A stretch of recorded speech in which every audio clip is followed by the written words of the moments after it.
Hi,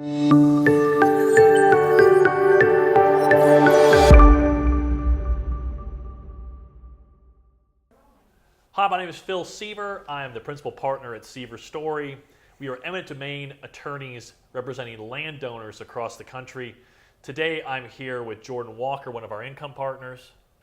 And I want to talk a little bit today about our firm, why hiring us can be a real benefit to you in the eminent domain context, our experience, and a little bit about how our fee structure works and why it makes a very good value proposition for the landowner. Mm-hmm. Jordan, a little bit about our experience. I remember when I was a young attorney, I'd asked one of our partners that I was working for at the time, I said, where should I go to get this surgery done? And the attorney said to me, he said, Phil, he goes, go to the surgeon that's done that exact surgery 1,000,000 times. Because he's seen everything that could possibly go wrong with that surgery. So he knows if there's a problem or a complication, he knows how to solve it. I feel like we're at that type of law firm where we've seen it all and done it all. What about our experience? How much experience have we had as a firm doing eminent domain? Well, first of all, we operate wherever we need to. We can go into any state, any jurisdiction, and help out landowners and feel confident that we understand the law and how to help the landowners and how to focus on the issues that arise. Because one thing that at least I've noticed is that the same issues recur. You see the same things pop up no matter where the acquisition is taking place. You always see the same pitfalls that other attorneys, other underrepresented landowners might fall into if they don't know how to recognize them and address them. And from my context, I look at it and say, to your point, we have seen so many types of eminent domain cases. I think that I probably alone have been involved in over 600 or 700 eminent domain cases. Jordan has done 300 or 400 eminent domain cases, maybe more. And as a firm, we've done thousands of eminent domain cases. At this point, it's hard to be surprised by a taking. And you understand the issues like residue, relocation, business, before and after, all the things that occur in an eminent domain setting, we've seen a bunch of times and have been able to address successfully for clients. And that brings me to the concept of success. Have we been successful, do you think, as eminent domain attorneys? I would think that we have. If we weren't successful, I don't think we'd be making these videos. No,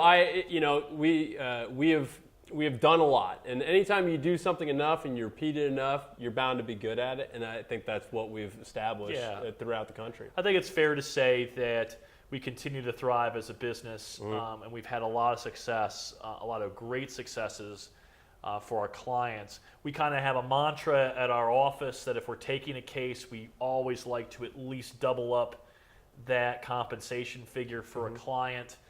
Some cases get a lot bigger than that. Not everyone, but some get a lot bigger than that. And then there are the occasional few that we're not able to add quite double. But I think that's the outlier and not the typical result that we get. So when you talk about results, I'm always interested to hear, Jordan, about some of your results.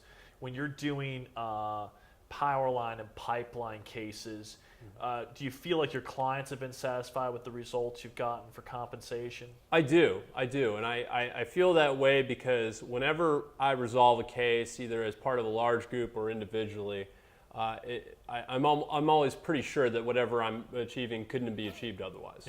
I always feel like we're getting the best result. And one thing that I like about the way our firm operates is that our success, Sever Storey's success, is also our client's success. And if we're doing well in the way that our fee structure works, it means that the landowners are doing well, our clients are doing well. It goes hand in hand.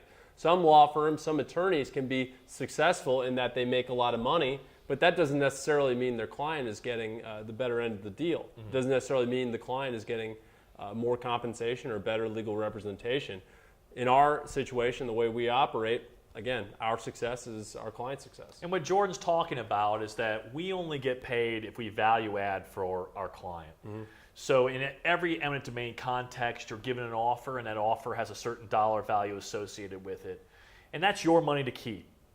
we get paid if we're able to add to that dollar figure that you were originally offered. Or even and sometimes our clients will negotiate their deal and they'll drive that original number up, and we'll still take the case because we believe in ourselves and our ability to add value to a client's case. The other piece of that I think works in a landowner's favor is because we're interested in success for clients and getting positive results. And that means if you've received an offer from a condemning authority and you send it to us, we're going to evaluate it and we're going to tell you whether we want the case. Because we want successful outcomes, not just for our firm, but for the client as well. And part of that success is evaluating your offer and determining whether it's a good or a bad offer. But tell me, Jordan, how many good offers have you seen out of doing thousands of eminent domain cases? Few and far between. Yeah, it's very rare that we turn down cases where we believe the condemning authority actually gave a good offer at the end of the day. Now, Phil, they do exist. Now, every now and then you'll run into one. You'll run into an offer that isn't too bad. And the great part of how we operate in our client intake is that we evaluate the client just like the client evaluates us. So if somebody comes to me or comes to Phil and says, my offer is X, and we take a look at it and we analyze the case, we look at all the possible outcomes, we talk to our experts, we do a full analysis to see if there's anything more to be done. And like I said, maybe there isn't much more to be made. We'll tell the client.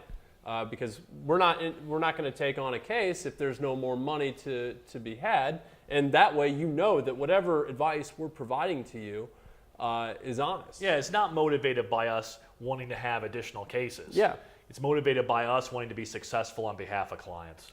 At the end of the day, and getting good results. Well, thank you. That's a little bit about our firm. You can find out more about our firm and some of our results. I do encourage you to take a look at our results online. I think you'll be impressed by some of the results we've been able to achieve. You can visit us at landownerattorneys.com, or just give Jordan and I a call. We'll be happy to talk to you about your eminent domain matter. You can reach us at 888-318-3761. Thanks for joining us.